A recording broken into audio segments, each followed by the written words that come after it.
Welcome to Record-ology. Hey everybody, welcome back to Record-ology. So, change of plans, which is always exciting.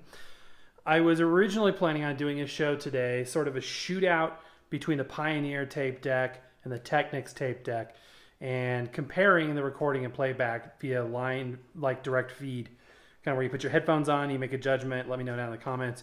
Still want to do that show. I may do it tomorrow.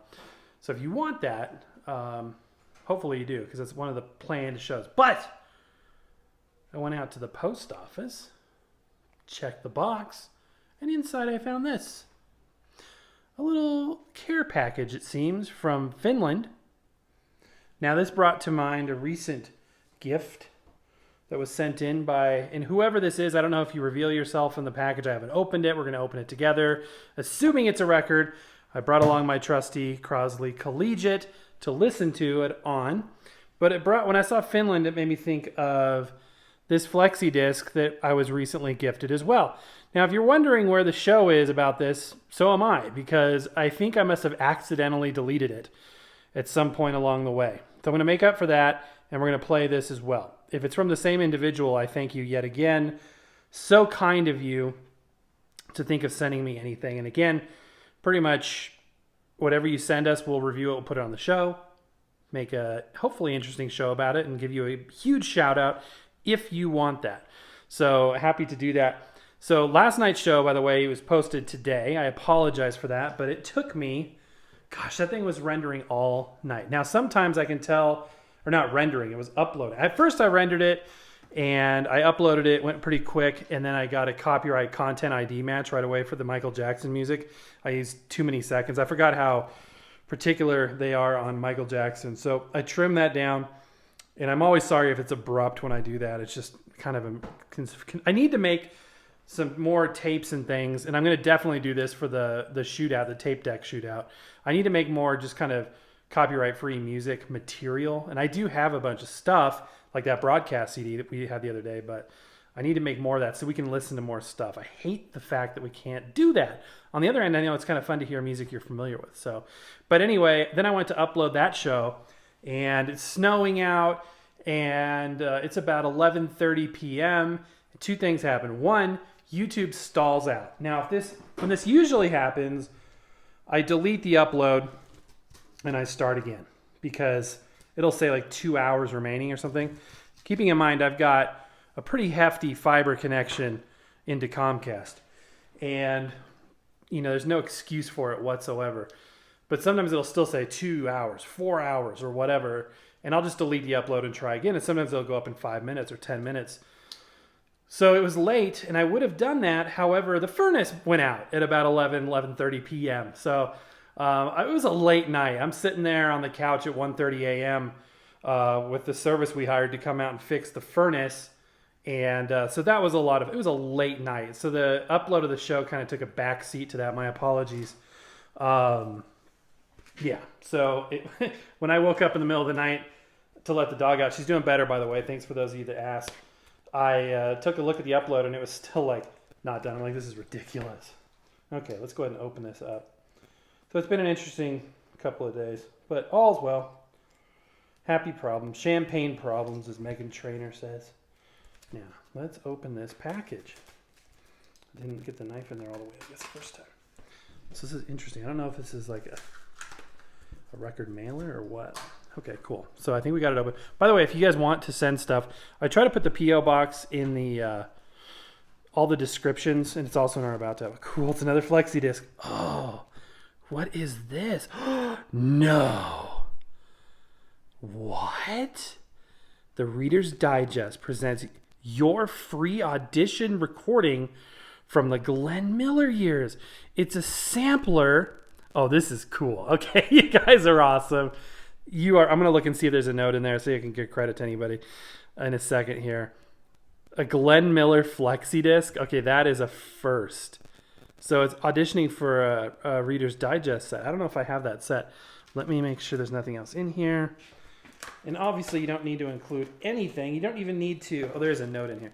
You don't even need to send anything, but it's such a blessing when you do. I can't tell you how much it means to me. All right, there is a card. and I can't read what it says. This might be left over from what was in there before. So I don't see an obvious opportunity for a shout out. So I just want to say thank you so very much. Whoever gave me this is so special. This is so cool. Please remember that this inexpensive free audition, it's inexpensive and free, is not intended to be high fidelity. Its sound does not compare with the remarkable sound quality. Yeah, this is exactly, the purpose of these was to sell a record collection. And so how do you sell something, like, especially if you're selling on our sound quality is better, or whatever quality is better, and then you have to do it on a flexi disc, because a flexi disc is the grooves are shallower. I don't notice a huge difference on a I'm gonna move this a little bit. I don't notice a huge difference on a flexi disc versus a regular record on most record players, but it's not going to have the same fidelity. So we need a regular record. I thought I would rickroll you guys, and we'll use this record right here. My son was so excited when he found a copy of this record, and he commandeered it. And when he had the Marley for a while, he's since kind of gotten bored with vinyl, but this is the one record he had. Then I found another copy. I was like, okay. So, oops, don't need the. Well, wait a minute now. Now we got an issue. So we're not going to put the adapter on because, well, I guess I could. That's not going to help them. Sorry, now I'm putting this upside down. I'm just so excited, guys. Glenn Miller flexi disc. This is so cool. This is so awesome. We need a flat surface under there. The fact that it's a 45 and it doesn't fit the spindle perfectly in this instance really doesn't matter too much. One of these days, too, I want to do a show where we measure the tracking force, because this is an adjustable tone arm counterbalance, and it's got the Audio-Technica 3600 there. And I want to measure the difference from the fully back and the fully in positions on this guy and see what we get. So let us go ahead and see what we got here. What speed are we at? We should be at 33. And let's give it a listen. This is awesome. This is Littleton. I'd like to tell you about the most exciting collection of records I've heard for a very long time. It's the new Reader's Digest RCA collection called The Glenn Miller Years.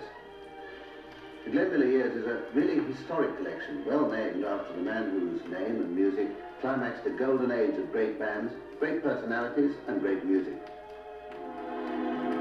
Yes, Moonlight Serenade, the Glenn Miller theme, and the Glenn Miller sound, so often imitated to this day, but never quite recaptured.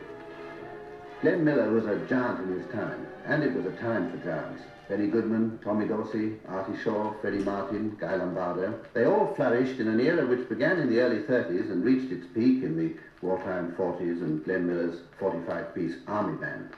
The Reader's Digest and RCA have just re-recorded in mono and stereo from the original master discs the pick of the bands playing the pick of their hits.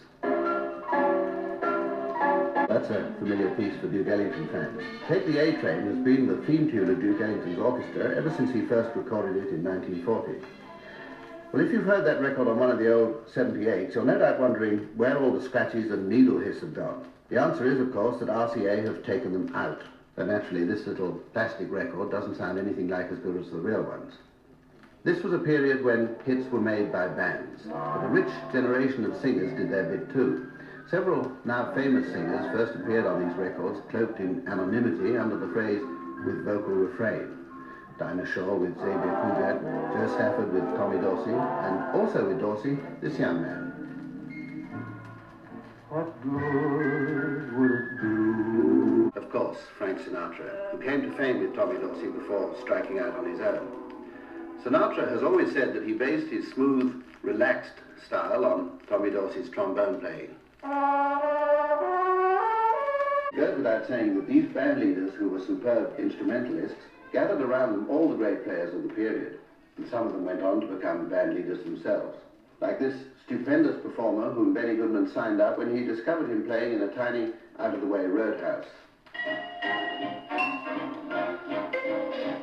Some people look back on this era as one of highly regimented bands and highly sentimental singers, but you can't get less formal or sentimental than this. Well, I've played you some of the biggest names, but there are many more. Charlie Barnett, Vaughan Monroe, Sammy Kaye, Wayne King, Ray Everly, Tony Pastor. To play through these records is not only to skim the cream of an era, but to open the floodgates of memory with the greatest number of classic recordings ever gathered together in one collection. A combination of nostalgia and permanence, like this one.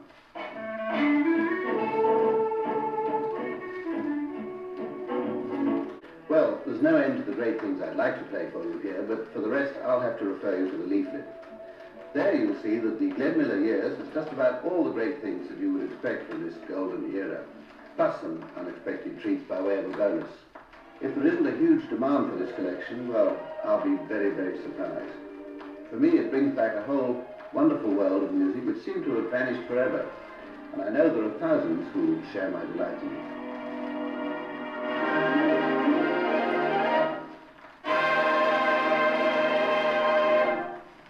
Wow, that is so awesome. Thank you so much. I mean, seriously, this is what a blessing that you would think of me and then send this. And it couldn't have been cheap to send this all the way from Finland. So thank you so very, very, very much. My new favorite flexi disc. That is awesome. And just because I know we're getting a little longer, I didn't realize there'd be that much usable in terms of copyright, usable material on there. So I wanted to just play a couple clips on this other flexi disc as well. Bobby Hebb oli nimeltään kaveri, joka sekä kirjoitti että lauloi suosikkikappaleen Sun. Joe Miller ei ollut kunkku pelkästään kappaleellaan King on the Road, sen todisti kappale Danny Me. Ja Dusty Springfield oli suosittu laulaja jo 60-luvulla. I love these advertising materials. I love, love, love free preview flexi discs. They're so awesome. Legendaarinen lauluyhtiö The Platters ja eräs heidän tunnetuimmista kappaleistaan Only You. And one of you mentioned, or not one of you, many of you mentioned when I did the original video, the one that mysteriously went missing, and it literally did. I just accidentally deleted it, which makes me scared how many times I've done that.